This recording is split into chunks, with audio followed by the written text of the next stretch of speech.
passe avec des chiffres, avec des majuscules, des minuscules. Mais en général, maintenant, les sites ou les réseaux sociaux nous l'obligent.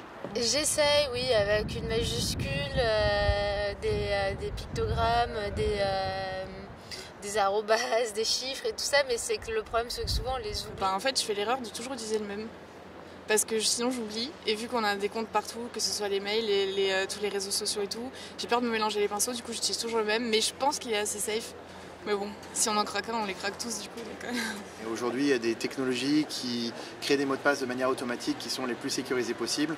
Et ensuite, avec un mot de passe maître, on accède à cette technologie-là qui permet ensuite de contrôler l'ensemble des mots de passe sur l'ensemble des services qu'on utilise.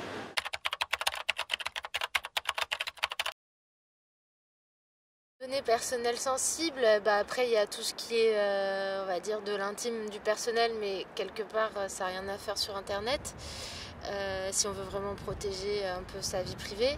Et sinon après c'est ce qui est rapport, par exemple les comptes en banque, des choses qui peuvent vous mettre un peu dans la panade si quelqu'un y a accès. Donc oui, je dirais les codes de carte bleue, le compte en banque, une adresse postale, des choses comme ça qui peuvent vous atteindre humainement et personnellement, quoi. Alors moi ça va être tout ce qui va être carte bancaire, parce que généralement j'achète énormément sur le e-commerce. Ça va être mes coordonnées personnelles, donc nom de famille, adresse, tout ça en fait. J'ai peur que ça puisse porter atteinte par exemple à mes parents ou mes frères ou moi-même. Voilà, dans l'ensemble c'est ça. La donnée sensible, c'est votre identité, ça reste une donnée assez sensible. Se faire passer pour vous sur Internet, c'est assez facile. Les données sensibles, c'est les données de compte en banque, par exemple. Donc ça, c'est les données qu'il ne faut jamais transmettre. Et aujourd'hui, le Bitcoin, par exemple, vos clés privées, ce qui vous permet de prouver que les Bitcoins sont à vous, ça, c'est une donnée qui est très sensible parce que c'est directement rattaché à de la valeur. Et donc, il ne faut absolument pas les perdre.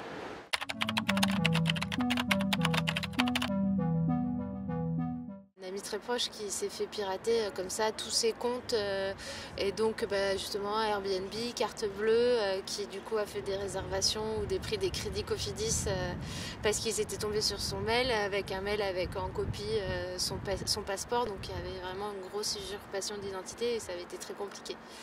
La plupart du temps, c'est des choses qui sont pas agréables, type on se fait hacker son compte Facebook et il y a des gens qui commencent à poster des choses qui viennent pas d'elles, quoi, hein, donc qui peuvent être d'ailleurs soit un jeu, je poste n'importe quoi et je fais passer cette personne pour ce qu'elle n'est pas, ou même ça peut être assez grave, hein, c'est-à-dire on usurpe votre identité pour faire passer des messages politiques qui peuvent influencer ensuite les votes et les gens, parce que si on pense que vous, par exemple, vous êtes tout d'un coup très pour les gilets jaunes ou la cause d'un tel, etc., ça va influencer votre entourage, donc c'est des choses qui sont communément faites aujourd'hui. Donc usurper l'identité, c'est quand même un vrai problème. Ça peut aller jusqu'à vous voler des données sensibles qui permettent d'accéder à vos données de santé, à vos comptes bancaires et à vous voler de l'argent. Donc voilà, il y a tout un tas de choses sur lesquelles il faut faire attention. Mais en tout cas, il ne faut jamais faire confiance, il faut toujours vérifier.